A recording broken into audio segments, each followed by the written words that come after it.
الحمد لله نحمده ونستعينه ونستغفره ونؤمن به ونتوكل عليه ونعوذ بالله من شرور أنفسنا ومن سيئات أعمالنا من يهد الله فلا مضل له ومن يضلله فلا هادي له ونشهد أن لا إله إلا الله وحده لا شريك له ونشهد أن سيدنا ونبينا ومولانا محمدا عبده ورسوله صلى الله تعالى عليه وعلى آله وصحبه وبارك وسلم تسليما كثيرا كثيرا. أما بعد فأعوذ بالله من الشيطان الرجيم. بسم الله الرحمن الرحيم.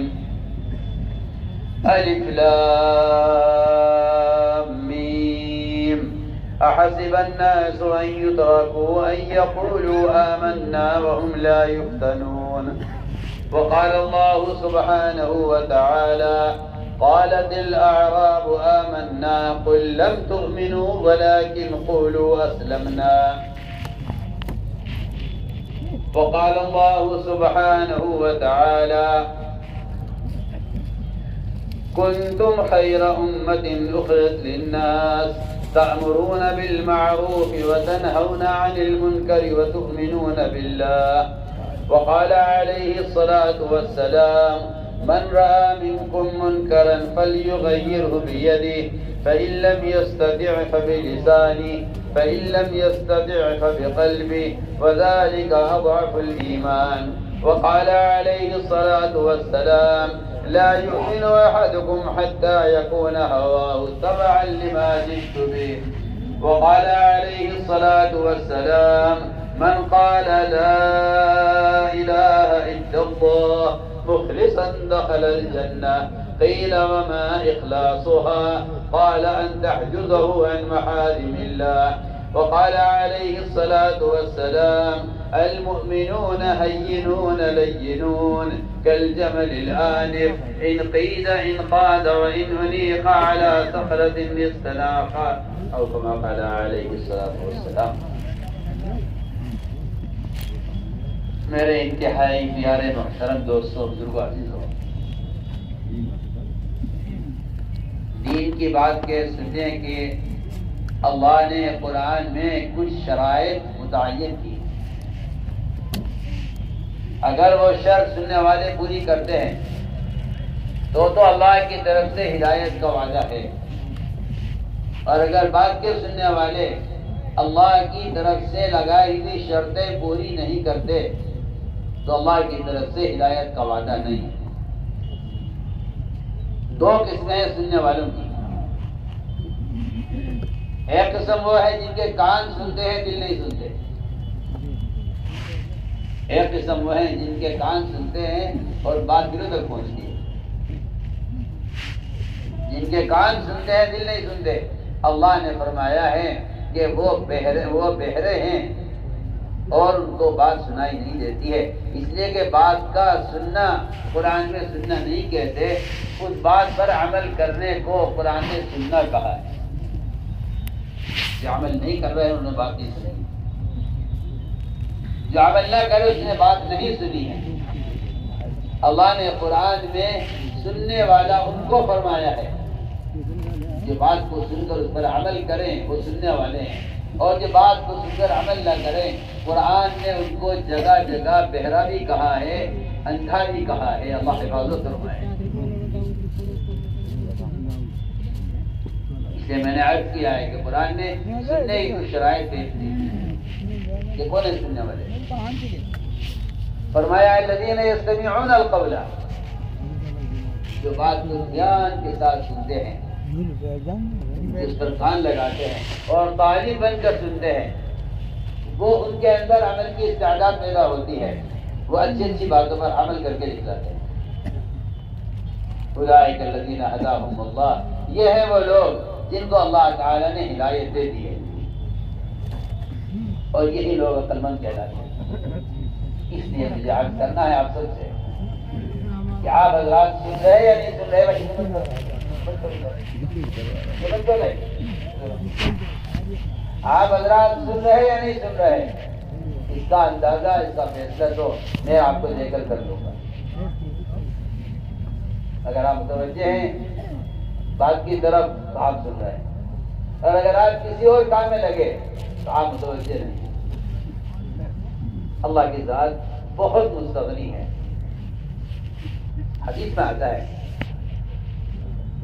کہ اگر کوئی شخص نماز میں اللہ کی طرف متوجہ نہ ہو تو اللہ تعالیٰ اسے متوجہ بالکل ہٹا دیتا ہے. نماز کا صرف ایک عمل قومہ، اس کے بارے میں فرمایا ہے حدیث میں، اگر کوئی قومے کے اندر اپنی کمر کو سیدھا نہ رکھے اور جلدی سجدے میں چلا جائے تو اللہ تعالیٰ اس سے نظر ہٹا لیتے ہیں. اس کی طرف اللہ اس کی طرف نظر اٹھا کر دیکھتے بھی نہیں یہ کیا کر رہا ہے، نماز پڑھ رہا ہے. میں نے ایک مثال رکھی ہے، تھوڑی دیر کا قومہ اگر اس قومے میں نمازی تھوڑی دیر کھڑا نہیں رہتا تو اللہ تعالیٰ اس سے نظر پھیر لیتے ہیں. ہم کہنا چاہتے ہیں کہ ہر عبادت کا اور ہر عمل کا، ہر بیان کا، ہر دین کے مجلس کا یہی اصول ہے، اللہ کا دھیان، اللہ کا دھیان.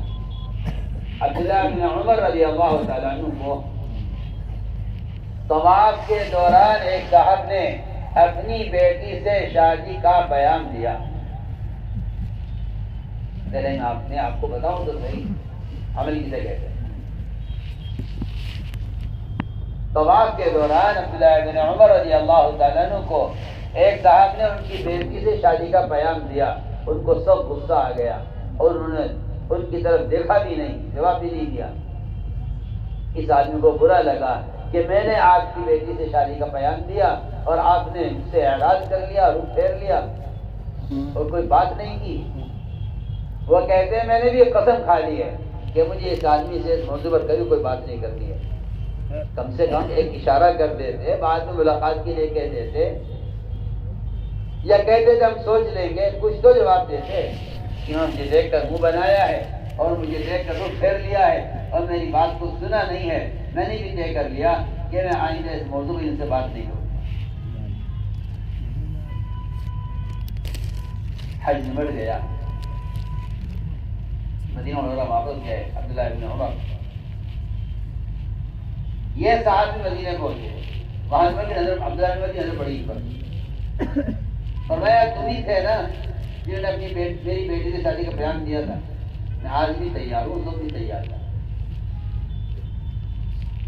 نہیں، آپ نے اس وقت کیوں تو کہنے لگے کہ ہم طواف کرتے ہوئے اللہ تعالیٰ کو اپنی دونوں آنکھوں کے درمیان دیکھ رہے تھے. مجھے پرواہ نہیں تھی کہ میری بیٹی کی شادی ہو یا نہ ہو. مجھے اس کی پرواہ نہیں تھی کہ میری بیٹی کی شادی ہو یا نہ ہو. مجھے اس بات کا فکر تھا کہ اگر میں اس وقت طواف کے دوران تیری بات کی طرف ذرا متوجہ ہوا تو اللہ تعالیٰ مجھ سے اعراض کر لیں گے اور اللہ مجھ سے عمل کی توفیق چھین لیں گے. صاف فرمایا کہ ہم اللہ تعالیٰ کو اپنی دونوں آنکھوں کے درمیان اللہ کو دیکھ رہے تھے. میں اللہ کو دیکھتے ہوئے تیری بات کیسے سن لیتا. میں آپ سے ایک درخواست کر رہا ہوں کہ آپ یہ خیال کریں، جس طرح نماز کے فریضے میں اللہ کی طرف متوجہ ہونے کا حکم ہے بندے کو، اس طرح علم کے فریضے اور دین کے مجلس میں بھی اللہ کی طرف متوجہ ہونے کا وہی حکم. آپ یہ مت سمجھیے کوئی پروگرام ہو رہا ہے، تو کوئی جلسہ ہو رہا ہے. کہ جو توجہ نماز کے فریضے میں چاہیے وہی توجہ علم کی مجلس اور ایمان کی حق بنی چاہیے. یہی تو وجہ تھی کہ صحابہ کرام ایمان کی مجلسوں میں ایسے کہ اللہ اکبر. آپ نے بیان کیا، فرمایا کہ جہنم کا ایندھن لوگ اور پتھر ہیں. ایک صحابی نے سوال کیا کہ جہنم کے پتھر اتنے بڑے بڑے ہوں گے کہ حجارت دنیا، دنیا کے پتھر کی طرح. فرمایا نہیں، جہنم کا ایک پتھر دنیا کے سارے پہاڑوں سے زیادہ بڑا ہے. یہ صحابی سن کر بے ہوش ہو گئے آپ کے مجلس میں. ان کے سینے میں حرکت تھی. فرمایا کہ اس آدمی سے کہا کہ تم کلمہ پڑھ لو. آدمی نے کلمہ پڑھا اور آپ کی مجلس میں انتقال ہو گیا. مجلس میں انتقال. آپ نے فرمایا کہ جہنم کے خوف نے اس کے کلیجے کو پھاڑ دیا ہے اور میں دیکھ رہا ہوں کہ یہ جنت میں داخل ہو گیا ہے. صحابہ نے رسول اللہ، کیا یہ جنت کا داخلہ صرف اس کے لیے ہے یا کسی اور کو بھی یہ موقع مل سکتا ہے کہ اگر وہ اتنا متاثر ہو جائے جہنم کے خوف سے؟ میں کہتے ہیں یہ اعلان ہر امتی کے لیے ہے.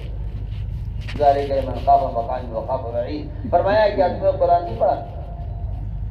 جو ایمان کے حلقوں میں اللہ کے تاثر کے ساتھ بیٹھتے ہیں اور جو ایمان کے حلقوں میں بیٹھ کر اللہ تعالی اللہ کی ذکر سے اور اللہ تعالیٰ کی وعیدوں سے متاثر ہوتے ہیں، ان کے سب کے لیے اللہ کی طرف سے یہ وعدہ ہے. تو میں نے آپ حضرات سے عرض کیا ہے، یہ مجلس ہے. اس مجلس کی سب سے بڑی لایانی اور ان دینی مجلسوں کا سب سے بڑا حرام کام وہ یہ موبائل کا استعمال ہے، جس نے اس زمانے میں سارے مدارس، مساجد، مکاتب، تنظیمیں، تحریکیں، تبلیغ، دعوت، عبادت سب کہیں کو برباد کیا ہے. آپ سمجھتے ہیں کہ اس سے فائدہ ہو رہا ہے؟ میں کہتا ہوں کہ معصیت کے اندر مبتلا ہیں سب، چھوٹے سے لے کے بڑے تک معصیت میں مبتلا ہے. اور معصیت کے راستے سے نہ ہدایت ملے گی، نہ استفادہ ہوگا، نہ علم ہوگا، نہ عمل ہوگا، کچھ نہیں ہوگا. آپ سمجھ رہے بات محفوظ ہو رہی ہے؟ میں کہتا ہوں بات ضائع ہو رہی ہے. بات ضائع ہو رہی ہے اس لیے کہ دین کی بات سمجھ میں آتی ہے جب اس کو دھیان سے سنا جائے اور خود جا کر اس کی دعوت دوسروں کو پہنچائی جائے. اس لیے کہ قرآن کہتا ہے تذکیر میں نفع ہے، ذکر فإن الذکر تنفع المؤمنین. اس لیے سننا بھی ذکر ہے اور اس کا خود جا کر دوسرے سے جا کر ذکر کرنا یہ ذکر بنے گا. آپ کسی ذریعے سے اگر پیغام پہنچا رہے ہیں دین کا، نہ یہ دعوت ہے، نہ تذکیر ہے، نہ ذکر ہے، نہ ہدایت ہے، نہ علم ہے، کچھ نہیں. یہ گناہ کا کام اور فضول کام ہے. اس لیے ہم تاکید سے عرض کر رہے ہیں کہ بات کو دلوں میں اتارو. میں آپ سے اللہ کی قسم کھا کر کہہ سکتا ہوں، دلوں تک بات کے پہنچنے میں جو رکاوٹ ہے اس زمانے کی، اس کی سب سے بڑی رکاوٹ یہ موبائل ہے جو آپ کی بات کو دل تک پہنچنے نہیں دے گا. یہ وہ شیطان ہے جو آپ کے اور آپ کے دل کے دین کی بات کے آپ کے دل کے درمیان حائل ہے، جو بات پہنچنے نہیں دے گا آپ کے دل تک. آپ اگر دین کی بات کو سننے اور پہنچانے میں اگر آپ سنت کے طریقے سے ہٹیں گے تو آپ کسی معصیت کے شکار ہو جائیں گے. لیکن رواجی طریقے معصیت کی دعوت دیتے ہیں اور سنت کے طریقے ہدایت کی طرف رہبری کرتے ہیں. سارے رواجی طریقے معصیت کی طرف دعوت دیتے ہیں، کیونکہ کوئی رواجی طریقہ معصیت سے خالی نہیں اور کوئی سنت کا عمل وہ ہدایت سے اور نیکی سے اور معروف سے خالی نہیں. اس لیے میری آپ سے پہلے یہ درخواست ہے کہ مجمع پوری طرح متوجہ ہو گئے بات کو اور اس بات پر غور کرے کہ وہ کیا سنت، کیا شرائط، کیا شرطیں ہیں قرآن کی جس کے ذریعے سے بات دل تک پہنچتی. اس لیے میرے بزرگوں دوستوں عزیزوں، یہ فرشتوں کی مجلس ہے. ہم کوئی ایسا کام نہ کریں جس سے ملائکہ اس مجلس پر نہ اتریں. اگر ملائکہ نہیں اتریں گے تو نہ نصرت ہوگی، نہ ہدایت ہوگی، نہ عمل کی استعداد پیدا ہوگی. جلسہ ہو جائے گا، ختم ہو جائے گا. مقصد کے لیے جمع ہوئے ہیں، اس میں تو فرشتوں کا نازل ہونا ہی صرف نصرت کا اور ہدایت کا حاصل ذریعہ ہے. اس لیے کہ عمل کی استعداد پیدا ہوتی ہے فرشتوں کے ساتھ رہنے سے، اور فرشتوں کے نازل ہونے کے لیے ضروری ہے. یہاں تک آتا ہے روایتوں میں کہ مجلس میں آدمی وضو نہ توڑے، اس سے فرشتوں کو اذیت ہوتی ہے۔ مجلس میں ریا خارج کرنے سے بھی فرشتوں کو اذیت ہوتی ہے۔ ہر وہ کام اگر ایک انسان کی بشری حاجت، وضو کا ٹوٹنا، میری بات سنیے میں کیا کہہ رہا ہوں، اگر ایک انسان کی بشری حاجت جس سے وہ مجبور ہے وضو کا ٹوٹنا، اگر اس سے فرشتے کو اذیت ہوتی ہے تو آپ اسے اندازہ کر لیجیے کہ ان تصاویر سے اور خرافات چیزوں سے فرشتوں کی اذیت ہوتی ہے، کیونکہ فرشتہ وہاں داخل نہیں ہوتا جہاں تصویر ہوتی ہے۔ اس لیے ہم ان مجلسوں کا احترام کریں۔ 2 دن 3 دن تک یہ اجتماع صرف فرشتوں کی بروں میں اور صحبت میں رہنے کے لیے کریں گے نا انشاءاللہ اہتمام۔ یہ نہ کہ ہمیں بعد میں خود ہوگی، میں کہتا ہوں کہ بات کو سن کر عمل کرنے سے علم محفوظ ہوتا ہے، حالات و ذرائع سے علم محفوظ نہیں ہوتا۔ اس لیے بات بہت توجہ اور دھیان کے ساتھ سنیں۔ میرے بزرگ دوستوں، بات یہ ہے، اللہ رب العزت نے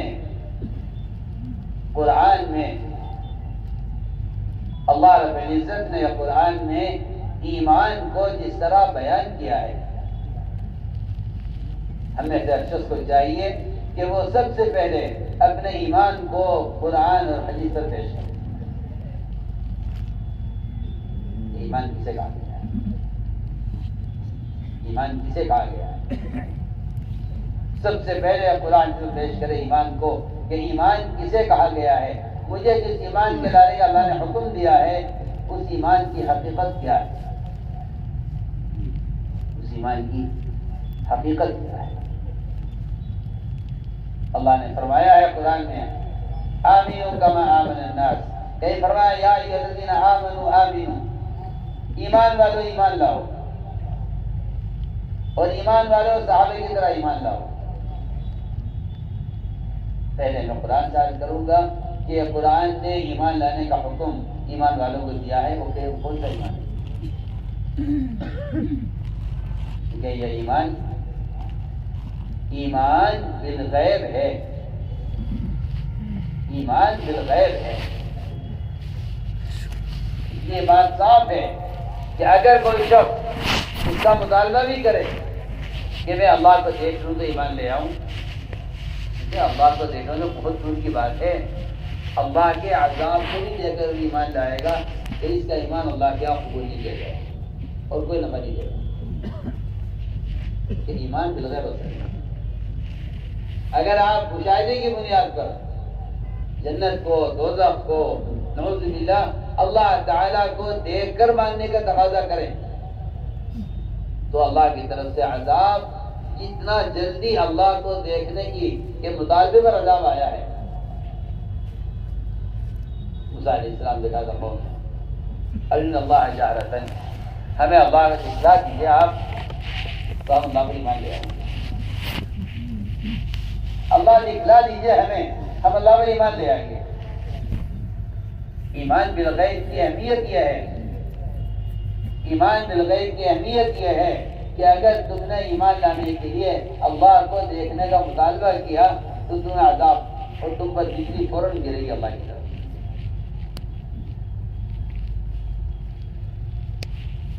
موسیٰ علیہ السلام کی قوم نے کہا کچھ لوگوں نے کہ ہمیں اللہ نے دکھا دیجیے، ان اللہ جہرۃ فآخذوا بالصاعقۃ۔ ایک صحابی سے کہا ایک شخص نے، یہ تمہارا اللہ آخر کس چیز کا ہے؟ تانبے کا ہے، پیتل کا ہے، لوہے کا ہے، لکڑی کا ہے؟ صحابی نے اگر آپ سے ذکر کیا کہ جی میں نے اس شخص کو اللہ کا تعارف کرایا تھا، اس لیے کہ انبیاء علیہ السلام کی بعثت کا مقصد ہی ہے کہ اللہ کے بندوں کو اللہ کا تعارف کروائیں۔ اگر اللہ کے بندوں کو اللہ کا تعارف نہ کرایا گیا، اگر اللہ کے بندوں کو اللہ کا تعارف نہ کرایا گیا اور ایک اللہ کو تنہا نہ مانا گیا تو پھر ہمیشہ کی نرک ہے اور ہمیشہ کامیاب ہے۔ انبیاء علیہ السلام کو سب سے زیادہ اس کا فکر ہوتا ہے، سب سے زیادہ اس کا فکر ہوتا ہے کہ اللہ کے بندے اللہ کو سمجھے، اللہ کو مانے، اس کی وحدانیت کو تسلیم کر لیں، بس اس کی وحدانیت کو تسلیم کر لیں، اس کی عظمت، اس کی بڑائی دل میں بٹھا لیں، وہ اسی پر بخش دے گا۔ اجل اللہ یغفر لکم، جب اللہ تعالیٰ کی بڑائی، اس کی عظمت دل میں بٹھا لو، اس پر ہی اللہ سے بخش دے گا۔ انبیاء علیہ السلام کا سب سے پہلا کام یہ ہوتا ہے کہ ہر زمانے میں آ کر انبیاء علیہ السلام سب سے پہلے اللہ کے بندوں کو اللہ کا تعارف کراتے ہیں۔ وما ارسلنا من رسول الا نوحی الیہ انہ لا الہ الا انا فاعبدون۔ ہر نبی کو یہ کلمہ وحی کرایا جاتا ہے کہ تم جا کر اللہ کے بندوں کو اس طرح آمادہ کرو کہ اللہ کو ایک تسلیم کر لو اور تنہا اس کی عبادت کرو۔ میں آپ سے پہلی بات کہہ رہا ہوں کہ اس زمانے میں سب سے بڑی غلطی مسلمان سے یہ ہوئی کہ مسلمان نہ جاننے والوں کو تو اللہ کی کیا یاد دلاتا، اللہ کو جاننے والوں کو بھی اللہ کی یاد دلانا ختم ہوا، جس سے اللہ پر ایمان لانے والے بھی اللہ کو بھول گئے ہیں۔ میں آپ سے صاف کہہ رہا ہوں، کلمہ لا الہ الا اللہ کا امت کی دعوت سے نکل جانا یہ مسلمان کے ارتداد کا سبب بنا ہے۔ یہ ارتداد کا سبب بنا ہے، ورنہ پہلا کام یہ تھا اس امت کا فرض کا کہ خود اللہ کو ایک مانتے ہوئے اللہ کی وحدانیت کی دعوت دیں۔ علماء نے لکھا ہے کہ علم کا حاصل کرنا بذات خود مقصود نہیں ہے، وہ عمل کے لیے مقصود ہے، لیکن اللہ کی توحید کو بیان کرنا بذات خود مقصود ہے۔ ان صحابی نے جا کر اس کو سمجھایا اور یہ کہا کہ دیکھ، ایک اللہ کو تسلیم کر لے، اس کی وحدانیت پر ایمان لیا۔ اس نے سوال یہ کر دیا کہ یہ تمہارا اللہ پیتل کا ہے، تانبے کا ہے، لکڑی کا ہے، لوہے کی چیز کا ہے؟ صحابی نے آ کر آپ سے کیا مطلب میں نے اس کو کہا تھا، اس نے یہ سوال کیا، فرمایا کہ پھر جا کر اس سے یہی بات کو، اس نے پھر جا کر کہا، اس نے پھر یہ سوال کیا، فرمایا پھر جاؤ پھر سوال کرو، انہوں نے پھر جا کر اس سے کہا، اس نے پھر یہی کہا کہ تمہارا معبود لکڑی کا ہے، لوہے کا ہے۔ آپ نے صحابی کو 3 مرتبہ بھیجا، 3 مرتبہ اس نے جواب دیا۔ اللہ تعالی کی طرف سے بادل سے ایک بجلی، آسمان سے بجلی گری اور اس سوال کرنے والے کو جو اللہ کے بارے میں کہہ رہا تھا کہ لکڑی کا ہے، لوہے کا ہے، تانبے کا ہے، اس کو ٹکڑے ٹکڑے کر دیا بجلی۔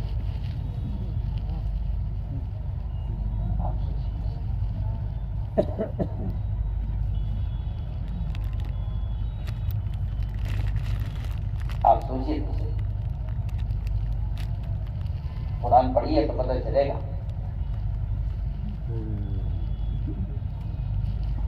یجادلون فی اللہ، کہ یہ اللہ کے بارے میں آپ سے جھگڑتے ہیں کہ اللہ کیا ہے۔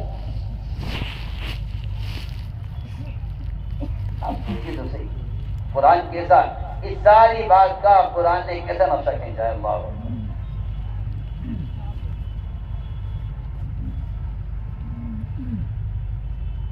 پورا میں نے قرآن کی آیت کا یہ مفہوم کیا ہے۔ قرآن میں ہے کہ آسمان سے بجلی گری اور پاش پاش کر دیا، ٹکڑے ٹکڑے کر دیا۔ میں نے ایک بات عرض کی ہے، جو علماء نے لکھا ہے کہ اللہ کی توحید کا بیان کرنا ہر فرد کے ذمہ لازم ہے کہ علم سے فراغت ہو جائے گی، لیکن اللہ کی توحید کو بیان کرنے سے مومن کو فراغت نہیں ہے۔ میں علماء سے نہیں کہہ رہا ہوں۔ اگر عقائد اور توحید کے ابواب مدارس میں عبارت میں گزر جائیں آپ یہ بات یاد رکھیے گا کہ مسائل میں تکرار نہیں ہے، لیکن اللہ کی توحید کے بیان کرنے میں تکرار بھی ہے، استمرار بھی ہے۔ میں بہت اہم بات کر رہا ہوں، علماء سے کہہ رہا ہوں، مجمع علماء ہوں گے، مسائل میں تکرار بھی نہیں، استمرار بھی نہیں، لیکن اللہ کی توحید کے بیان کرنے میں تکرار بھی ہے، استمرار بھی ہے،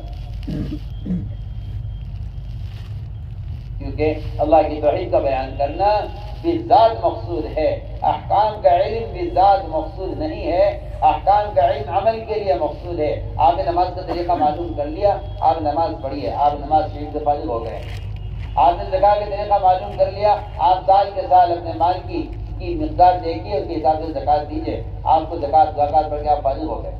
آپ نے روزے کا طریقہ معلوم کر لیا، ہر رمضان میں آپ روزے رکھتے ہیں، کوئی نہیں کہتا بھائی کتاب لاؤ خرید کے دیکھیں روزہ کیسے رکھا جاتا ہے، معلوم ہے روزہ کیسے رکھا جاتا ہے، کب کھولا جاتا ہے، کب بند کیا جاتا ہے، اور روزے کا طریقہ کیا ہے ہمیں معلوم ہے، روزہ رکھنے کا ہوگا۔ اس لیے کہہ رہا ہوں کہ علم سے فراغت ہو جائے گی، کیونکہ علم عمل کے لیے ہے، اللہ کی توحید کا بیان کرنے سے ان کو فراغت نہیں، کیونکہ اللہ کی توحید کا بیان کرنا بالذات مقصود ہے۔ میں عرض کر رہا تھا کہ ایمان اس کو سب سے پہلا قرآن میں پیش کرا کہ ایمان بالغیب افضل ہے، ایمان بالغیب افضل ہے، جس چیز کی تصدیق دیکھ کر کی جائے گی اس کو قرآن ایمان نہیں کہتا۔ یہ ایمان نہیں، آپ اگر دیکھ کر مانتے ہیں تو یہ ایمان بالغیب افضل ہے۔ اور بہت مزے کی بات میں آپ کو بتاؤں، ایمان بالغیب اتنی بڑی نعمت ہے، میری بات توجہ سے سننا بہت، ایمان بالغیب اتنی بڑی نعمت ہے، ایمان بالغیب اتنی بڑی نعمت ہے جو نہ فرشتوں کو دی گئی، نہ انبیاء کو دی گئی، نہ صحابہ کو دی گئی، نہ شہداء کو دی گئی، بلکہ ایمان بالغیب کی دولت اور ایمان بالغیب کی نعمت مجھے اور آپ کو دی گئی۔ آپ میری بات پر پوری توجہ دینا، میں کچھ کہہ رہا ہوں، ہمارے نزدیک تو کچھ نہیں ہے نا ایمان، ہم تو اس دعوے میں ہیں کہ ہم ایمان والے ہیں، ہم کافر نہیں ہیں۔ میں کہہ رہا ہوں کہ یہاں ہمارے آپ کے ایمان کا مقابلہ کفر سے نہیں ہے، ہمارا آپ کے ایمان کا مقابلہ صحابہ سے ہے، کافر سے نہیں۔ ہمیں اور آپ اس لیے بے فکر ہیں ایمان کی طرف سے کہ میرا اور آپ کا مقابلہ کافر سے ہو رہا ہے، حالانکہ مومن کا مقابلہ کافر سے نہیں ہے، مومن کے ایمان کا مقابلہ صحابہ سے ہے۔ میں بتانا چاہتا ہوں سب سے اہم بات یہ ہے کہ ایمان افضل ترین ایمان اور تعجب خیز ایمان مجھے اور آپ کو دیا گیا تھا، جس کو ہم نے ضائع کیا ہے۔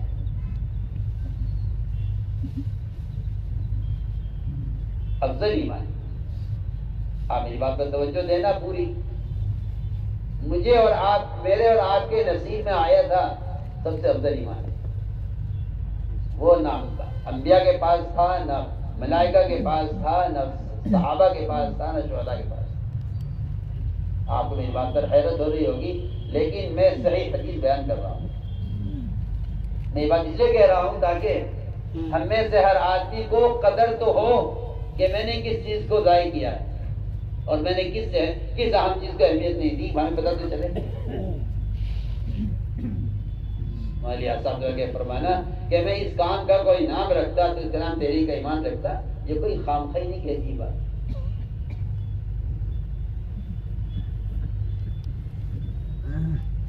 صحیح حدیث ہے، آپ صلی اللہ علیہ وسلم نے سوال کیا صحابہ سے، فرمایا بتاؤ سب سے افضل ترین ایمان کس کا ہے؟ صحابہ نے عرض کیا ملائکہ کا، فرشتوں کا۔ وہ اللہ تعالیٰ کے وہ بندے ہیں جو کوئی نافرمانی نہیں کرتے اور مسلسل اس کی عبادت میں مشغول ہیں۔ فرمایا کہ ان کا ایمان تو ایسا ہونا ہی چاہیے تھا۔ کیا کمال ہے ان کا ایمان ایسا ہونا، ان کا ایمان ایسا ہونا کیا کمال ہے، ہونا ہی چاہیے تھا۔ اور ایسا ایمان کچھ نہ ہوتا، ان کا ایسا ایمان ہونے میں کیا رکاوٹ ہے، اور ایسے ان کا ایمان ہونے کیا کمال ہے؟ فرمایا نہیں، وہ نہیں۔ بتاؤ افضل ترین ایمان کس کا ہے؟ صحابہ نے عرض کیا کہ پھر تو انبیاء علیہ السلام۔ فرمایا نبیوں کا ایمان بھی ایسا ہونا ہی چاہیے نا، ان کا ایسا ایمان ہونے کیا کمال ہے؟ انبیاء علیہ السلام سارا غیبی نظام اللہ کے دیکھ رہے ہیں۔ آپ کا جنت دوزخ کی سیر کی ہے۔ ابراہیم علیہ السلام کو اللہ نے سارا غیبی نظام دکھلایا ہوا ہے۔ فرمایا کہ نبیوں کا ایمان جیسا ہونا ہی چاہیے تھا، کیوں نہ ہوتا؟ بتاؤ افضل ایمان کس کا ہے؟ صحابہ نے عرض کیا کہ پھر تو افضل ایمان ہمارا ہے۔ آپ ہمارے صحابہ سے تمہارا ایمان ایسا ہونا کیا کمال ہے، تمہارا ایمان ایسا ہونا چاہیے، تم میرے سامنے ہو، میں تمہارے درمیان میں ہوں، وہی تم دیکھ رہے، فرشتوں کا نازل ہونا تم دیکھ رہے، سارا غیبی مدد تمہارے سامنے اتر رہی، قرآن تمہارے سامنے نازل ہو رہا ہے، تم وہی دیکھ رہے ہو، تمہارے ایمان سے ایسا ہونی چاہیے۔ صحابہ نے عرض کیا اللہ آپ ہی بتائیے سر۔ آپ نے فرمایا صحابہ سے تمہارے بعد کچھ لوگ اور آئیں گے اور وہ قرآن کا ایک صفحہ پڑھ کر اور میری حدیثوں کو سن کر مجھ پر ایمان لائیں گے، اللہ پر ایمان لائیں گے، ان کا ایمان انبیاء، فرشتوں سے، انبیاء سے، شہداء سے اور صحابہ سے بھی افضل ہوگا۔ صحیح۔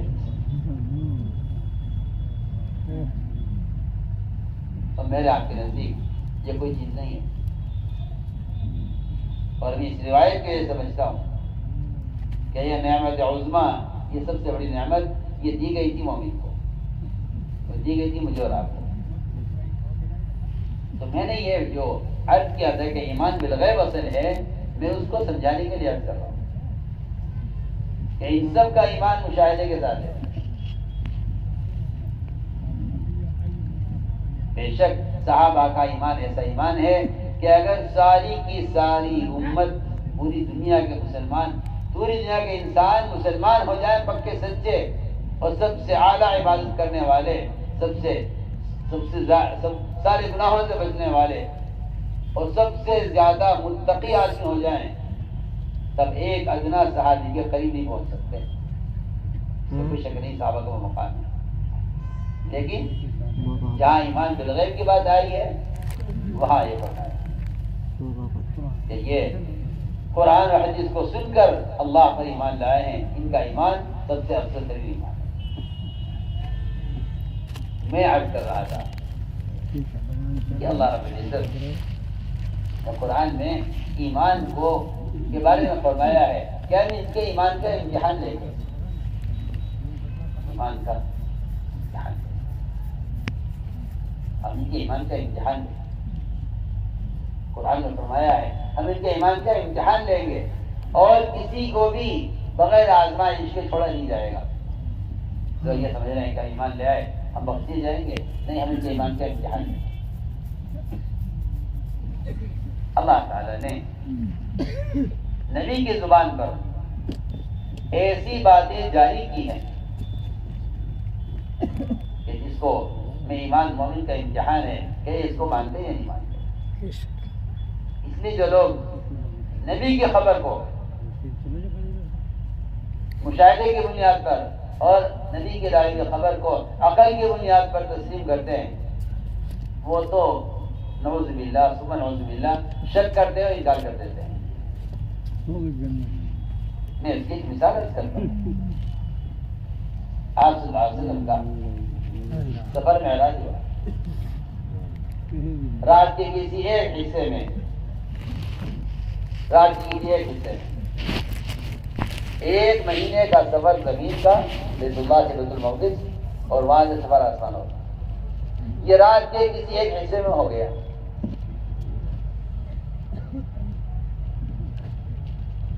وما جعلنا ذرية أريناك إلا فتنة للناس، لوگوں کو کیا نبی کی بات پر یقین ہے یا نہیں؟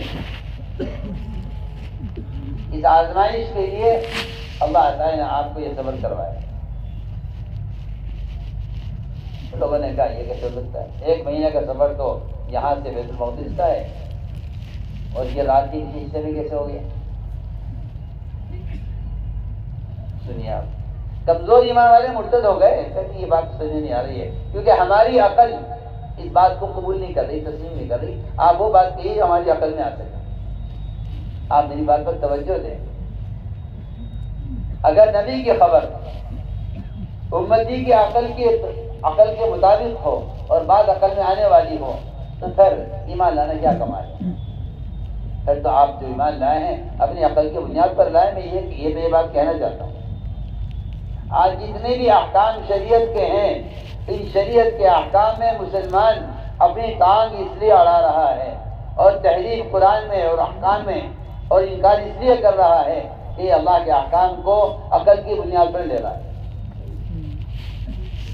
عقل بھی کہتی ہے کہ اب حالات یہ ہیں، عقل کہتی ہے اب حالات یہ ہیں، یہ تو ہو نہیں سکتا، لہٰذا اس حکم کو بدل دیا جائے، اس کو یوں موڑ دیا جائے، اس آیت کو قرآن سے نکال دیا جائے۔ یہ ساری کہہ رہا ہوں کہ تحریف اور یہ خباثت وہ لوگ کریں گے جو ایمان بالغیب اور نبی کی لائی ہوئی خبر کو اپنی عقل کے خلاف تسلیم نہیں کریں گے، وہ قرآن میں تحریف کریں گے۔ بہت دوری بات ہے۔ عام سے عام مسلمان اپنی رائے پیش کر دیتا ہے کہ یوں نہیں ہونا چاہیے، حالانکہ ایمان کا مدار، شریعت کا مدار نبی کی خبر پر ہے، حکم پر ہے۔ اگر آپ احکام شریعت میں عقل لگائیں گے تو اس کا نتیجہ سوائے دین کے انکار کا اس کا کوئی اور نتیجہ نہیں ہوگا۔ سارا معاشرہ اس سے بگڑ رہا ہے، ساری عبادات اس سے بگڑ رہی ہیں، سارا دین بدل رہا ہے صرف اس بنیاد پر کہ آپ نبی کی خبر کو عقل کی بنیاد پر اور شریعت کے حکم کو عقل کی بنیاد پر لے رہے ہیں۔ میں چھوٹی سی مثال آپ کہتے ہیں کہ عقل یہ تقاضا کرتی ہے کہ یہ سفر 1 رات میں نہیں ہو سکتا۔ اگر ہو سکتا تو آپ کا نبی کی بات کو تسلیم کرنا آپ کے تجربے کی بنیاد پر ہوتا، نبی کی بات کے یقین کی بنیاد پر نہ ہوتا۔ وہ تو اللہ تعالیٰ نبی کی زبان پر جو خبر لائیں گے وہ خبر بھی ظاہر کے خلاف ہوگی، اور جو حکم لائیں گے وہ احکام بھی آپ کی طبیعت کے خلاف ہوگا۔ میں اس کی مثال یاد کروں، اگر آپ دین کے کسی معاملے میں اپنی عقل کو لگا دیں، شاہ عبدالعزیز محدث دہلوی رحمۃ اللہ علیہ نے فضل عزیز جن کی تفسیر ہے اس میں ایک قرآن کی آیت کے ذیل میں ایک روایت نقل کی ہے، ما انت بنعمت ربک بکاہن ولا مجنون، کہ اللہ تعالیٰ کا فضل ہے آپ پر کہ آپ صلی اللہ علیہ وسلم نعوذ باللہ نہ کاہن ہے، نہ ساحر ہے، نہ مجنون ہے، بلکہ آپ کامل عقل والے ہیں۔ اس میں ذیل میں ایک روایت نقل کی ہے کہ اللہ رب العزت نے عقل کو پیدا کیا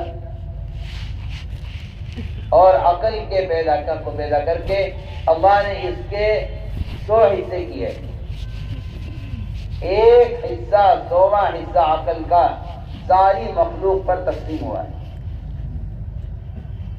ساری دنیا کے سائنسداں، سیاستداں، ساری دنیا کے ڈاکٹر اور انجینئر، ساری دنیا کے جنہیں آپ عقل مند کہتے ہیں، ساری دنیا کے علماء اور عوام، ان سب پر عقل کا ایک حصہ تقسیم ہوا ہے، 100واں حصہ، اور 99 حصے عقل کے تنہا محمد صلی اللہ علیہ وسلم کو دیے گئے۔ آپ اسے اندازہ کر لیجیے، ہم سمجھتے تھے کہ محمد صلی اللہ علیہ وسلم بینا ہیں، باقی سب کے سب نابینا ہیں۔ ایک 100واں عقل کا حصہ جب ساری مخلوق پر تقسیم ہوا ہے اور 99 حصے عقل کے جناب محمد صلی اللہ علیہ وسلم کو دیے گئے ہیں، تو بتائیے کہ ساری کی ساری مخلوق معدوم العقل ہو یا نہیں، بے عقل ہو یا نہیں؟ آپ شریعت میں عقل لگا دیں، آپ شریعت میں عقل لگا دیں۔ اگر آپ شریعت میں عقل لگاتے ہیں، آپ اپنے کلینک کے ڈاکٹر سے اگر یہ کہیں کہ یہ دوا کیوں دے رہے ہیں، اس کی کیا ضرورت ہے، تو آپ کو پاگل کہے گا۔ میں کسی مثال دے رہا ہوں، اپنے کلینک کے ڈاکٹر سے اگر آپ یہ کہیں یہ دوا آپ مجھے کیوں دے رہے ہیں، اس کی کیا ضرورت ہے، تو آپ کو پاگل کہے گا۔ آپ سوچیے تو صحیح، ایک ڈاکٹر اس بات کو برداشت نہیں کر رہا کہ میں آپ کا علاج کر رہا ہوں، آپ کی دوا کا کیوں انکار کر رہے ہیں؟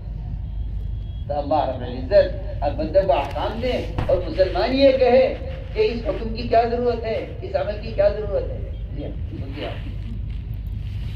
محمد صلی اللہ علیہ وسلم جو کامل عقل والے ہیں، آپ ان کی سنتوں کو یہ کہہ کر چھوڑیں کہ اس کی کیا ضرورت ہے۔ آپ سوچیں تو صحیح، آپ کہاں ہماری سوچ ہے، کہاں ہماری عقل ہے؟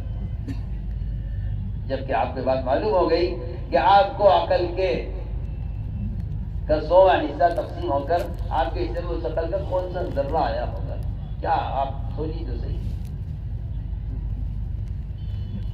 اور آپ دین میں عقل لڑا رہے کہ یوں ہونا چاہیے، یوں نہیں ہونا چاہیے۔ تو میں نے درمیان میں عرض کر دیا ایمان بالغیب، ایمان بالغیب کہتے ہیں اس کو کہ نبی جو خبر دے رہے ہیں، آپ نبی کے اعتماد پر اس خبر کو اگر آپ تسلیم کر رہے ہیں دل و جان سے تو آپ مومن ہیں، اور اگر آپ اس میں شک کر رہے ہیں تو آپ منافق ہیں یا کافر ہیں۔ آپ انکار کریں تو کافر ہیں، آپ شک کریں تو منافق ہیں۔ کیا آپ کا سفر ہوا معراج کا؟ تو مشرکین نے یہ کہا، تو کفار نے یہ کہا کہ اگر ایسا ہے تو بتائیے ہمارا تجارت کے قافلے میں لاپ ہوں ان کے شام جاتا ہوا۔ اللہ نے پورے قافلے کا سامنے پیش کر دیا، آپ ان کی اونٹوں کی تعداد، ان کی اونٹوں کے رنگ، ان پر رکھا ہوا جو سامان بندھا ہوا رکھا تھا تجارتی سامان، آپ نے پورے سامان کی لسٹ بیان کر دی۔ میں پوچھے گا یہ سمجھتے ہو یعنی غیب کی خبر نہیں، اللہ جب علم دیتے ہیں ان کے پاس کوئی جواب نہیں سوائے اس کے کہ نبی کو صاحب کہہ کر انکار کرتے۔ میرے دوستوں، میں نے تو ایک مثال عرض کی کہ اللہ تعالی نبی کی زبان پر وہ خبریں جاری کرتے ہیں، اگر آپ مان جائیں تو ایمان والے ہیں، اگر آپ انکار کرتے ہیں تو کفر ہیں۔ تو میرے دوستوں عزیزو، یہی بات ہم کرتے ہیں کہ ایمان بالغیب اصل ہے، ایمان بالغیب اصل ہے۔ اور بالغیب کا مطلب یہ ہے کہ وہ آپ کی عقل، آپ کی سمجھ، آپ کے قیاس، آپ کے جو ہے نظام کے بالکل وہ خبر بالکل خلاف ہوگی۔ اس لیے کہا گیا کہ آپ صلی اللہ علیہ وسلم اگر اپنی ذات کے بارے میں کوئی بات کہیں تو اس کا بھی اتنا ہی یقین کرنا ہوگا جتنا اللہ کی طرف سے ہمارے خبر کا یقین کرنا ضروری ہے۔ آپ نے اپنے صحابہ کے ایمان کا امتحان لیا، صحابہ کے ایمان کا امتحان۔ ایک صحابی خزیمہ ابن ثابت، ان کے ایمان کا امتحان لیا کہ دیکھنا یہ ہے کہ ان کو ہماری خبر پر کتنا، ہماری بات پر کتنا یقین۔ واقعہ پیش آیا کہ آپ صلی اللہ علیہ وسلم نے ایک دیہاتی سے گھوڑا خریدا،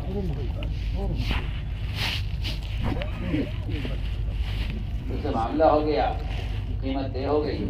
آپ صلی اللہ علیہ وسلم اس کو قیمت دینے کے لیے بڑھے آگے۔ ادھر گھوڑے والے سے کچھ لوگ ملے، انہیں معلوم تھا کہ گھوڑا بک چکا ہے، آپ خرید چکے ہیں۔ اس نے پوچھا ہے گھوڑا بیچو گے؟ قیمت زیادہ ملنے لگی تو وہ اپنی بات سے پھر گیا، کہنے لگا اے محمد صلی اللہ علیہ وسلم میں گھوڑا اس کو دے رہا ہوں، آپ لیں گے نہیں لیں گے؟ میں اس کو لے چکا ہوں۔ اس نے کہا میں نے آپ کو نہیں بھیجا، فرمایا میں خرید چکا ہوں، میں نے آپ کو نہیں بھیجا۔ آپ صلی اللہ علیہ وسلم نے فرمایا کہ میرا تمہارا معاملہ ہو چکا ہے. اس نے کہا ٹھیک ہے, اگر آپ سچ بول رہے ہیں تو آپ کو گواہ لائیے. وہ گواہ کو تھا, یہ سے معلوم تھا کہ کوئی تیسرا آدمی ہوگا نہیں اور یہ میری بات میری شرط پوری کر نہیں سکیں گے. اس نے کہا جی گواہ لائیے. وہ گواہی دے کے آپ نے خریدا ہے. قدر کی بات ادھر یہ کہہ رہے گواہ لائیے, ادھر سے کھلے میں گزر رہے تھے. میں نے سنیا کہ یہ گھوڑے والا آپ صلی اللہ علیہ وسلم سے گواہ طلب کر رہا ہے کہ گواہ لاؤ. انہوں نے کہا میں گواہی دیتا ہوں. آج گھوڑا خرید لیا, گواہ چاہیے نا تمہیں, میں موجود ہوں. حالانکہ آپ کی عقل یہ کہتی ہے کہ گواہی وہ آدمی دے گا جس نے موقع پر معاملہ دیکھا ہے, موقع پر موجود ہے. اور انہوں نے نہ دیکھا ہے نہ سنا ہے, کچھ نہیں, یہ حد ہے نہیں. آپ نے سوال کھڑا کیا, فرمایا خزیمہ تم نے کیسے گواہی دی کہ تم موقع پر موجود نہیں تھے؟ آج کے رسول اللہ, یہ ایک ایسا, میں کہتا ہوں کہ یہ ایسا خطرے کا وقت ہے اور یہ اتنا سخت امتحان ہے, اتنا سخت امتحان. آپ نے تنبیہ کے طور پر پوچھا ہے, بتاؤ تم نے گواہی کیسے دی ہے؟ یہ سوال اتنا سخت سوال تھا, نعوذ باللہ. اگر یہ کہہ دے کہ مجھے معلوم نہیں ہے تو یہ کفر ہے.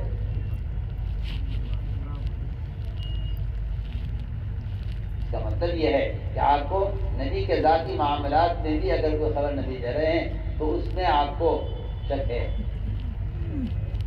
اگر ذرہ برابر بھی نبی کی بات میں شک ہے تو اتنا ہی نہیں ہے کہ آپ کا دین, آپ کا اسلام باقی رہ جائے گا. کہ نبی کی بات میں شک کرنا کفر ہے. حضرت خزیمہ نے عرض کیا, آپ نے ہمارا خزیمہ نے کیسے گواہی دی؟ عرض کیا ہم کیسے گواہی نہ دیں؟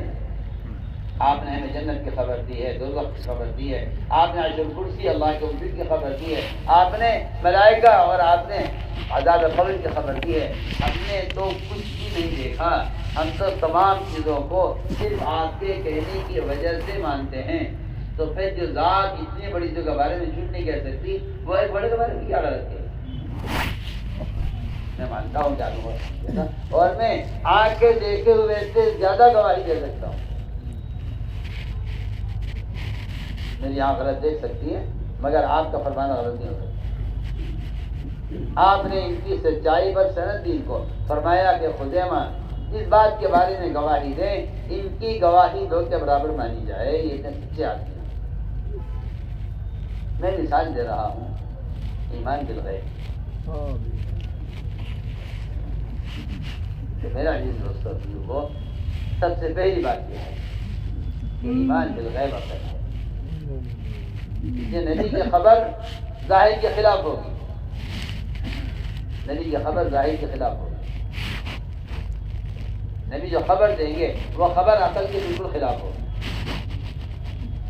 اور نبی جو خبر دیں گے وہ خبر ماحول کی بھی خلاف ہوگی, حالات کی بھی خلاف ہوگی. ہم یہ دیکھنا چاہتے ہیں کہ یہ نبی کی بات کو مانتے ہیں یا نہیں مانتے. آپ صلی اللہ علیہ وسلم آپ کے ساتھ صحابہ نماز پڑھتے تھے. نماز ہوتی تھی بیت المقدس کی طرف. اللہ نے امتحان دیا. اچانک نماز کے درمیان حکم آیا کہ رخ پھیر لیجیے بیت المقدس سے بیت اللہ کی طرف. آپ اور آپ کے صحابہ فوراً گھوم گئے. حکم آتے ہی, حالانکہ یہاں نماز ایک معمول تھا, ہو رہی تھی نماز. یہاں حکم آیا معمول کے خلاف. جیسے حکم آیا صحابہ اکرام فوراً نماز پڑھتے پڑھتے سب پلٹ گئے بیت المقدس سے بیت اللہ کی طرف. اللہ نے فرمایا یہ ہم نے اچانک نبی کی زبان پر یہ حکم اس لیے جاری کیا ہے تاکہ ہم دیکھیں کہ کون نبی کے ساتھ پلٹ جاتا ہے اور کون نبی کی بات کے پورا کرنے میں دیر کرتا ہے یا انکار کرتا ہے, یا یوں کہتا ہے کہ پہلا قبلہ صحیح تھا, یہ نیا قبلے کی کیا ضرورت تھی. قرآن نے کہا کہ یہ سارے بے عقل ہیں, احمق ہیں, سفہا ہیں. یہ میں اس لیے کہہ رہا ہوں کہ آج کل کوئی نئی بات آتا ہے نا تو لوگ کہتے ہیں بھائی یہ بڑا سمجھدار آدمی معلوم ہو رہا ہے. ارے قرآن ان کو سفاہت دے رہا ہے. جب قبلہ تبدیل ہوا بیت المقدس سے بیت اللہ کی طرف تو کچھ لوگوں نے اعتراض کیا. یہود نے کہا کہ ہمارا قبلہ کیوں چھوڑ دیا, کفار نے کہا کہ ہمارا قبلہ کیوں اختیار کر لیا, منافقین نے کہا کہ اس کی تبدیلی کی کیا ضرورت ہے, جیسا کام چل رہا تو چلتا رہتا. اعتراض کرنے والوں کا کام اعتراض کرنا ہوتا ہے. اللہ نے قرآن میں تینوں کو بے وقوف, بے عقل اور سفہا کہا ہے. کہ میں یہ بتانا چاہتا تھا کہ ایمان بالغیب کے خلاف ہے. قرآن کہہ رہا ہے کہ یہ بے وقوف ہے اور یہ سفہا ہے. اس لیے میرے دوستو عزیزو, یہ باتیں ہیں سمجھنے. اگلی بات یہ ہے کہ اللہ پر ایمان لانے کا تقاضا یہ ہے کہ کائنات میں جو بھی تغیر ہو, کائنات میں جو بھی تبدیلی ہو, اس تبدیلی میں صرف یہ یقین کیا جائے کہ یہ اللہ کے امر سے ہوئی. اس لیے کہ اللہ کو ایک ماننا کافی نہیں ہے, بلکہ اس کو متصرف اور اس کو اپنی صفات میں تنہا جاننا بھی اسی طرح لازم اور فرض ہے. اس طرح لازم اور فرض ہے کہ کائنات میں جو تغیر ہوگا وہ سارے تغیرات صرف اللہ کے امر سے ہوتے ہیں. وہ تغیرات اللہ کے امر سے ہوتے ہیں. اللہ تعالیٰ کا نظام ہے. وہ کائنات میں تبدیلی لاتے ہیں دیکھنے کے لیے کہ میرا بندہ میرے ساتھ شرک کرتا ہے یا مجھ پر ایمان لاتا ہے. میں دوسری بات کہہ رہا ہوں کہ ایمان اور شرک کو جانچنے کے لیے اللہ تعالیٰ کائنات کے نظام میں تغیر لاتے ہیں. سنا دھیان سے بات. دو قسم کے لوگ ہیں دنیا میں. ایک قسم وہ ہے, صاحب آپ سے کہہ رہا ہوں, ایک قسم وہ ہے جو دہری ہے. دہری وہ یہ کہتے ہیں کہ نظام کائنات سے چل رہا ہے. میری بات کی طرف پوری توجہ دینی ہوگی, مجھے بہت کچھ کہنا ہے. دہری ہمارے ریاست والے کے یہاں یہ اتنا خطرناک اور اتنا اہم مسئلہ سمجھا جاتا تھا. اگر کوئی یہ کہہ دے کہ جی یہ تو اتفاق سے ہو گیا, ایسا نہیں ہونا تھا. میں ایمان کا دوسرا حصہ بیان کرتا ہوں. ایمان کا دوسرا حصہ بیان کرتا ہوں کہ اس کی صفات پر ایمان, اللہ کی ذات پر ایمان, اس کی وحدانیت پر ایمان, اس کی صفات پر ایمان. تو ایک ذہنیت ہے دہریت کی. اور اللہ مجھے معاف فرما دے, مسلمانوں میں ایمان کی دعوت نہ دینے اور اللہ کی وحدانیت کا بیان نہ کرنے کی وجہ سے یہ بیماری پیدا ہوئی ہے مسلمانوں میں کہ وہ سمجھتے ہیں کہ کائنات کا نظام کائنات سے چل رہا ہے. مجھے اس کو کھولنا ہے, بھی عرض کروں گا. کائنات کا نظام کائنات سے چل رہا ہے, یہ دہریت ہے. اللہ مجھے معاف فرمائے. سائنس یہی سکھلاتا ہے جس کو آپ علم کہہ کر حاصل کر رہے ہیں. نہ آپ قرآن پڑھتے ہیں, نہ حدیث پڑھتے ہیں, نہ عقیدہ سیکھتے ہیں, نہ توحید و رسالت کو پڑھتے ہیں. آپ سائنس پڑھتے ہیں سب سے پہلے, اور سائنس آپ کو یہ سکھلاتا ہے کہ اللہ کے غیر سے ہوتا ہے. یہ سائنس کا خلاصہ ہے. میری بات یاد رکھنا, میں کچھ کہہ رہا ہوں سمجھ کر کہہ رہا ہوں. آپ خالق کو پڑھنے سے پہلے مخلوق کو پڑھتے ہیں. آپ خالق کو سمجھنے سے پہلے مخلوق پہ ریسرچ کرتے ہیں. یہ آپ کو سائنس دہریت سکھلا رہی ہے. آپ کو اپنی دہریت کے اپنی دہری ہونے کا آپ کو احساس بھی نہیں ہے. میں عرض کروں گا. دہریت کہ دہریت یہ ہے کہ کائنات کے نظام کائنات سے چل رہا ہے.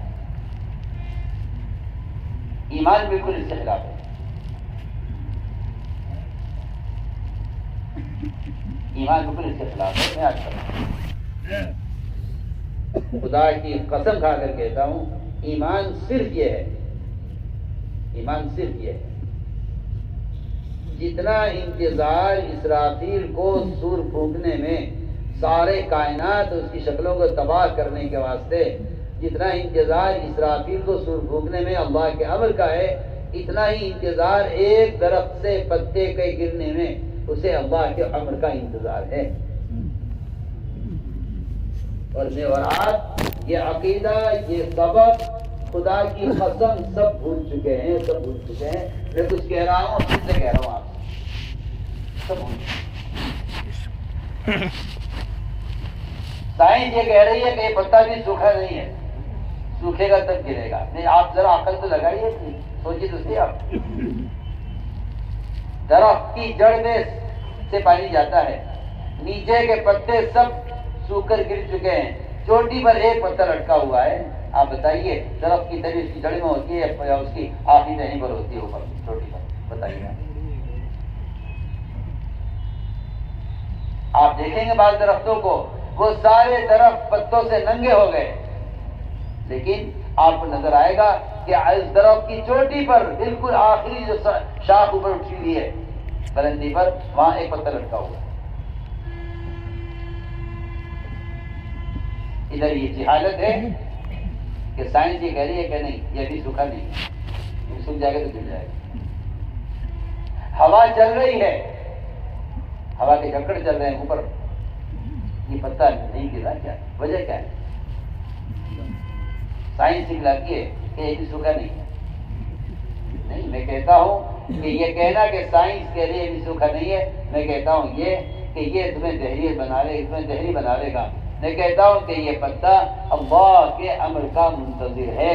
اگر ایک مسلمان خدا کی قسم سور پھونکنے میں، اسرافیل کے انتظار، اس پتے کے گرنے میں، کہ اس کے گرنے میں اللہ کے امر کا انتظار، اگر ایک مومن کے دل میں یہ دونوں چیزیں برابر نہیں ہیں، اللہ کی قسم ایمان کامل نہیں ہے. میں اسے کھل کر کہہ رہا ہوں. آپ کہاں سو رہے ہیں؟ اور آپ کبھی سوچا آپ نہیں؟ معمولی باتیں پیش آتی تھی، معمولی باتیں، چھوٹی چھوٹی، جنہیں میں اور آپ کوئی درجہ نہیں دیتے. میں کچھ کہہ رہا ہوں اور آپ صلی اللہ علیہ وسلم صاحب سے کہتے تھے کہ یہ یوں کیا تو کافر ہو جاؤ گے، یوں کیا تو ایمان والے لوگ. اس کی مثال دیتا ہوں. مدینے کے رات میں بارش ہوئی، ابھی تو ہمارے ہاں ایمان کی مجلسیں ختم ہو گئی، ورنہ ایمان کے مجالس کا یہ موضوع تھا جو میں کہہ رہا ہوں. بارش ہوئی حدیبیہ کی رات میں، آپ نے صبح کہا صحابہ سے کہ تم میں سے بعض کافر ہو جائیں گے، بعض مومن باقی رہیں گے. ہم کیسے کافر ہو جائیں گے؟ ہم تو آگ سے نکل کر آئے ہیں، ہم تو آگ میں تھے، کفر میں، ہم تو آگ سے نکل کر آئے ہیں، ہمیں تو آپ نے سنبھالا ہے، ورنہ ہم تو ہمیشہ کی نرک میں جا رہے تھے. آپ نے ہمیں آگ سے نکالا ہے، ہم کیسے آگ میں چلے جائیں گے دوبارہ؟ آپ نے فرمایا جو کہے گا کہ بارش فلاں ستارے کی وجہ سے ہوئی ہے، وہ اللہ کا انکار کرنے والا اور ستاروں پر ایمان رکھنے والا ہے. جو کہے گا بارش اللہ کے عمل سے ہوئی ہے، وہ اللہ پر ایمان رکھنے والا، ستاروں کا انکار کرنے والا ہے. پڑھیے آپ پوری حدیث پڑھیے.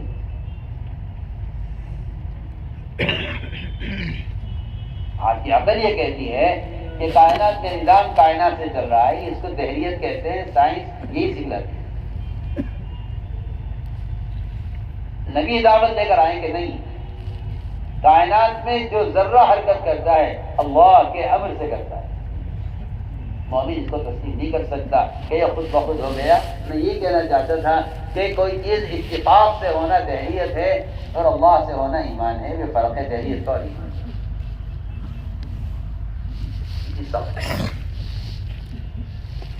وہ دونوں خارج تھے. آپ کہتے ہیں نا کہ بیماری سے بیماری لگ گئی، اونٹوں میں خارش پھیلی. آپ نے صحابی سے سوال کیا کہ اونٹوں میں خارش کہاں سے پھیلی؟ میں نے کہا جی ایک اونٹ کو ہوئی تھی سب کو ہو گئی. فرمایا ایسے بتاؤ اگر ایک اونٹ سے سب کو ہوئی ہے پہلے اونٹ کو کہاں سے ہوئی؟ یہ سوال کھڑا کیا آپ نے. کتنی واضح بات ہے.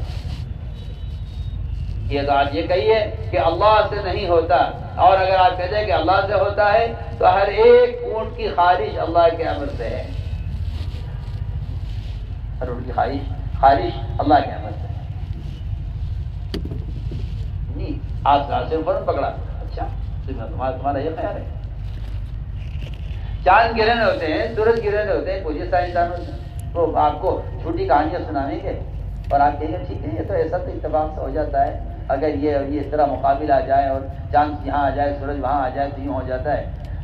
آپ صلی اللہ علیہ وسلم نے اس موقع پر صحابہ کو نماز پڑھائی اور استغفار کیا اور اللہ کے عذاب سے پناہ مانگی. آپ سوچیے تو صحیح, کہیں کسی اسکول کسی کالج پڑھائے جاتے ہیں کہ یہ نماز پڑھ لو چاند گرہن.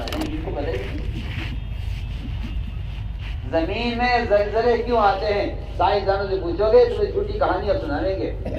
اور حدیث میں یہ ہے کہ جب زمین پر زنا ہوتا ہے تو زمین کام اٹھتی ہے, زلزلے آتے ہیں زمین پر, زنا کے زلزلے آتے ہیں. آپ بتائیے کون سے کالج میں پڑھایا جاتا ہے کہ زنا سے زلزلے آتے ہیں؟ وہ تو آپ کو یہ گورکھ دھندے میں آپ پھنسے ہوئے ہیں.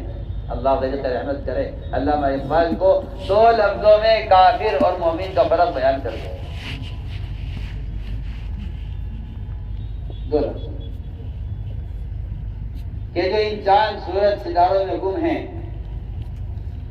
یہ کافر کے کافر ہونے کی پہچان ہے. کافر کے کافر ہونے کی پہچان یہی ہے. میں صاحب آپ سے کہہ رہا ہوں کہ کافر کسے کہتے ہیں؟ کافر کہتے ہیں کہ جس کے اللہ کے درمیان انکار کا پردہ, جس کے اللہ کے درمیان شک کا پردہ ہے اس کو کافر کہتے ہیں. اصل کفر پردے کو کہتے ہیں جس کے اللہ کے درمیان انکار کا پردہ ہے. اللہ کے درمیان انکار کا پردہ ہے. اور وہ پردہ کیا ہے؟ وہ پردہ کیا ہے میں آپ سے کہہ رہا ہوں. وہ پردہ یہ ہے کہ آپ کا خیال یہ ہے کہ کائنات میں جو تغیر ہوتا ہے کائنات سے ہوتا ہے. اللہ نعوذ باللہ, اللہ بنا کے فارغ ہو گئے ہیں. اب جو کائنات میں تغیر ہوگا کائنات سے ہوگا.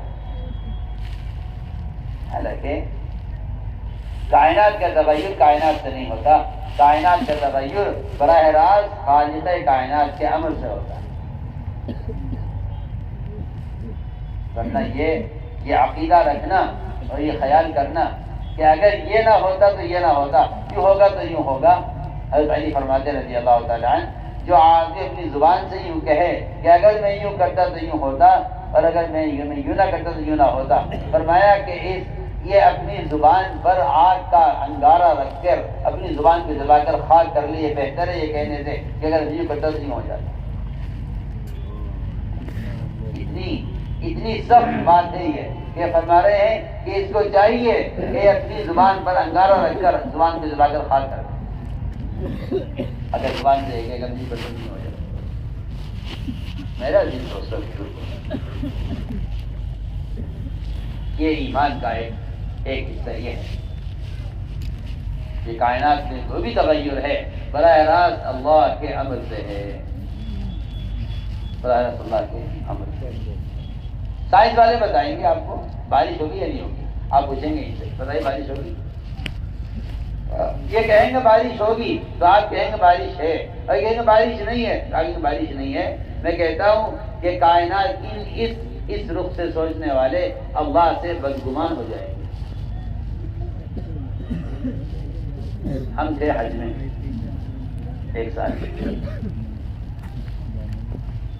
حج سے پہلے اعلان آ گیا اخبار میں کہ زبردست طوفان آئے گا, زبردست بارش ہوگی اور بڑی جانی مالی جو ہے نقصان کا اندیشہ ہے. بہت سے لوگ حاضر نہیں تھے. یہ اخبار کی خبر ہے. ایک سال نے ہمیں بھی دکھایا کہ جی دیکھیے اخبار میں یہ خبر آئی. میں نے کہا اس اخبار میں ذرا تلاش کرو کہیں لکھا ہوا ہے قیامت کب قائم ہوگی, ذرا دیکھنا کون سی تاریخ قیامت کی لکھی ہوئی. تو صاحب جو اخبار لائے تھے ماشاءاللہ دیندار تھے, عالم تھے, وہ ہنسنے لگے, کہنے لگے کیا بات کر رہے ہیں آپ, کیا قیامت کی بھی کسی کو خبر ہو سکتی ہے کہ قیامت کیوں قائم ہوگی؟ آپ کہہ رہے ہیں دیکھیے اخبار میں قیامت کی تاریخ لکھی ہوئی ہے.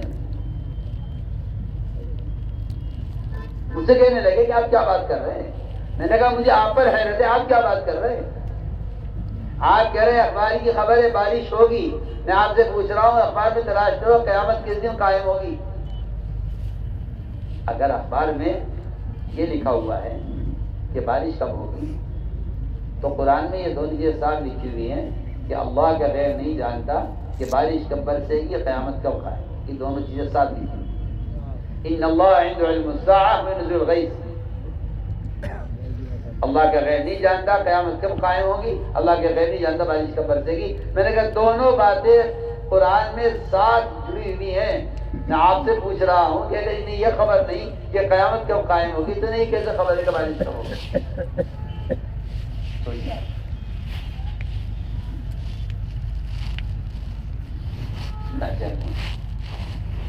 یہ جھوٹ ہے.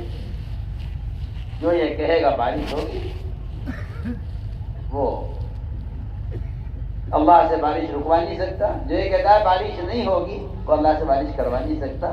ہم تو یہ کہتے ہیں کہ بارش کا برسانا اللہ کے قدرت میں ہے اور اللہ کے علم میں ہے، جب چاہے گا برسائے گا. تو اللہ کی شان. سارا حج ہو گیا، ایک بوند پانی کی نہیں برسی، ایک بوند ختم کھانے کو. فرماتے تھے تم قرآن پڑھ پڑھ کر ان کی بات کو جھٹلاؤ گے، اللہ تمہارے سامنے ان کو جھٹلا کر کے جھٹلائیں گے. اور تم قرآن کے خلاف یہ کہو گے کہ ہاں یہ کہہ رہے ہیں ایسا ہوگا تو پھر ایسا ہی ہوگا. میں اس کی اچھی مثال دیتا ہوں آپ کو. انسانی تجربات اللہ تعالیٰ سے بدگمان کر دیتے ہیں. انسانی تجربات اللہ تعالیٰ سے بدگمان کر دیتے ہیں. ایک صاحب کو بخار ہو گیا، ایک صاحب کو بخار ہوا. آپ صلی اللہ علیہ وسلم ان کی عیادت کے تشریف لے گئے اور آپ صلی اللہ علیہ وسلم نے، آپ کا معمول یہ تھا کہ آپ بیمار کی مزاج پرسی کرتے، عیادت کرتے تو آپ تکلیف کی جگہ ہاتھ رکھ کر آپ یہ پڑھتے تھے. فرماتے تھے لا باس بالعشاء، کہ نہیں کوئی گھبرانے کی بات نہیں ہے، بیماری تو تمہاری طہارت اور تمہیں گناہوں سے پاک کرنے کے لیے آئی ہے اور انشاءاللہ ٹھیک ہو جاؤ گے. لاباس کا مطلب ٹھیک ہو جاؤ گے. لاباس کا مطلب ٹھیک ہو جاؤ گے. اور طہور کا مطلب ہے کہ تم اس بیماری کو اللہ کی نعمت یقین کرو یہ تمہیں گناہوں سے پاک کر رہی ہے. وہ باقی گناہوں سے توبہ کے ذریعے نہیں ہوتی جو باقی گناہوں سے بیماری کے ذریعے ہو جاتی ہے. توبہ سے زیادہ طہارت کا سبب بیماریاں ہیں، مگر لوگ اس میں اللہ تعالی سے اجر کی اور احتساب کی امید نہیں کرتے. تو آپ نے فرمایا لا بات کوئی گھبرانے کی بات نہیں. اس نے تجربے کی بات کی. اس بیمار نے کہا نہیں جناب آپ کیا بات کر رہے ہیں، یہ بخار تو مجھے قبرستان لے جا کر چھوڑے گا، یہ بخار تو مجھے قبرستان لے جا کر چھوڑے گا. یہ تو بخار ایسا بخار ہے آپ نہیں جانتے کون سا بخار ہے، یہ تو مجھے قبرستان کی زیارت کرائے گا. آپ نے سن کے فوراً فرمایا فنعم اذن، اگر تم اللہ کے ساتھ یہ غلط گمان رکھتے ہو پھر تو تمہارے لیے یہ ہلاکت ہی ٹھیک ہے اور تمہارے بخار میں مرنا ہی ضرور ہے. اب یہ تو صحیح جواب. اگر تمہارا گمان اللہ کے ساتھ یہ ہے کہ یہ بخار قبرستان پہنچائے گا فنعم اذن، پھر تو یہی چیز ہے. آپ نے یہ جواب دیا. اس بیمار کو میں کہنا چاہتا تھا کہ کائنات کے تغیرات اور بدلتے ہوئے حالات، سب سے پہلی بات تو یہ ہے میرے دوستوں عزیزو، کائنات میں کوئی بھی تغیر پیش آئے اس کی نسبت اللہ کی طرف. یہ اللہ کرنے والے. اسی حدیث میں آتا ہے کہ اللہ تعالیٰ مومن کے حالات کو جب یہ غلط کی طرف قدم اٹھاتا ہے تو اللہ حالات کو بہت بگاڑتے ہیں. کیونکہ اس کا ایمان یہ ہے کہ یہ اللہ کی طرف سے ہوا ہے، تو فوراً یہ مومن حالات میں توبہ کی طرف آ جاتا ہے۔ اور جو لوگ سمجھتے کہ نہیں کائنات نظام کائنات سے چل رہا ہے، وہ حالات میں اور غلط کی طرف جاتے ہیں۔ وہ سمجھتے ہیں اسباب کی کمی سے نقصان ہوا ہے۔ اللہ تعالیٰ حالات کو بدلتے ہیں، بگاڑتے ہیں۔ حدیث میں آتا ہے کہ مومن کی مثال اس گھوڑے کی طرح ہے جس کے پاؤں میں رسی باندھ کر اسے کھوٹے سے باندھ دیا جاتا ہے۔ اور آپ دیکھیں گے بڑی بڑی چراگاہیں ہوتی ہیں، اس میں گھوڑے چھوڑ دیے جاتے ہیں چرنے کے لیے، اور ان کی رسی اتنی ہوتی ہے کہ یہ گھوڑا اپنی چراگاہ میں ہی رہے، باہر نہ نکلے، دوسرے کی چراگاہ میں منہ نہ مارے اور دوسرے کی چراگاہ میں سے نہ کھاوے۔ اپنی اپنی زمین اپنے اپنے ایریا ہوتا ہے، اس میں گھوڑا چھوڑ دیا جاتا ہے پاؤں میں رسی باندھ کر، اور کھوٹے کے ساتھ باندھ دیا جاتا ہے کہ کہیں غائب نہ ہو جائے، یا کسی اور کے کھیت میں سے نہ چگے، کسی اور کے کھیتی میں سے نہ چرے۔ حدیث میں ہے کہ جب یہ چلتا رہتا ہے کھاتا رہتا ہے، اللہ مجھے معاف فرمائے، جو ہمارا حال ہے کہ ہمیں دنیا میٹھی اور سرسبز، حدیث میں آتا ہے کہ یہ میٹھی اور سرسبز دنیا اچھی لگتی ہے، اور اس کو حاصل کرنے کے لیے آدمی قدم بڑھاتے چلا جاتا ہے، کیا حرام ہے، کیا حلال ہے، کیا میرا ہے، کیا پرایا ہے، کیا سود ہے، کیا غبن ہے، کیا ملاوٹ ہے، کیا حلال ہے، کیا حرام ہے، اس سب کی تمیز کیے بغیر اسے اللہ تعالیٰ نے اپنے احکام پر ایمان لانے والے، اپنے احکام پر ایمان نہ لانے والے اور اللہ کے احکام کو جو قبول نہیں کرتے، اللہ نے ان کے کھانے کی مثال جانور سے دی ہے۔ مومن ایسا نہیں ہے، مومن تو ایک لقمہ بھی اگر اس کے ہاتھ سے آئے گا تو یہ تحقیق کرے گا کہ یہ لقمہ کہاں سے آیا ہے، یہ تحقیق کرے گا یہ لقمہ کہاں سے آیا۔ اس کو تو ہر قدم پر اس بات کا فکر ہوگا کہ یہ کھانا کہاں سے آیا، یہ لقمہ کہاں سے آیا۔ یہ نہیں جانور کی طرح جہاں جائے منہ مار لے، یتیم کا مال ہو، مسکین کا مال ہو، پرائے کا مال ہو، سود کا مال ہو، یہ مومن ایسا نہیں ہو سکتا۔ اس لیے کہ اللہ نے قرآن میں ایمان والوں کو بھی اور انبیاء علیہ السلام کو بھی دونوں کو اس کا حکم دیا ہے کہ آپ حلال طیب مال استعمال کریں، ٹھیک ہے۔ نیک اعمال کے ہونے کے لیے حلال مال کا ہونا بنیادی شرط ہے، حلال مال بنیادی شرط ہے۔ نیک اعمال ہو نہیں سکتے آپ کے بدن سے جب تک آپ کا خون پاکیزہ نہ ہو اور آپ کا خون حرام مال سے پاک نہ ہو۔ آپ غسل کرنے وضو کرنے کو طہارت کہتے ہیں، ہم کہتے ہیں طہارت کا یہ کمال نہیں ہے اور اس طہارت سے عمل کامل نہیں ہوتا۔ میری بات توجہ چاہتی ہے، آپ غسل کر لیں وضو کر لیں، آپ سمجھتے ہیں میرا عمل قابل قبول ہو جائے گا کیونکہ میں نے طہارت حاصل کر لی ہے، میں نے غسل کر لیا جنابت سے، میں نے وضو کر لیا ہے اور مجھے طہارت حاصل ہو گئی، میرا کام اب میرا عمل قبول ہو جائے گا۔ نہیں، میری بات یاد رکھنا، عمل کی قبولیت کے لیے جو درجہ بدن کے ظاہر کی طہارت کا ہے، عمل کی قبولیت کے لیے وہ درجہ آپ کے خون کا حرام غذا سے پاک ہونے کا ہے۔